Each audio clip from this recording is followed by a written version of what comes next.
مرحبا بكم في قناتنا على يوتيوب. اليوم سنتحدث عن رئيس الجمهورية اليمنية السابق إبراهيم الحمدي وعن إنجازاته الكبيرة خلال فترة حكمه.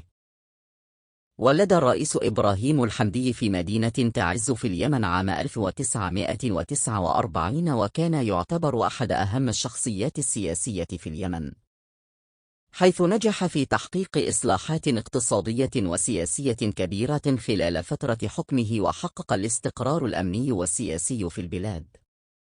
من أهم الإنجازات التي حققها الرئيس إبراهيم الحمدي خلال فترة حكمه كانت تحسين الوضع الاقتصادي والاجتماعي في اليمن، وتطوير القطاعات الحيوية في البلاد مثل الزراعة والصناعة والتعليم والصحة. كما نجح في تحقيق الاستقرار الأمني والسياسي في البلاد وتحسين العلاقات الدولية لليمن مع دول الجوار والمجتمع الدولي بشكل عام.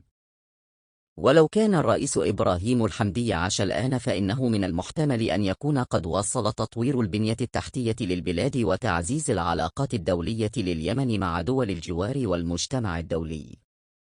كما كان من المحتمل أن يستمر في تطوير القطاعات الحيوية في البلاد لتحقيق النمو الاقتصادي والتنمية المستدامة في اليمن.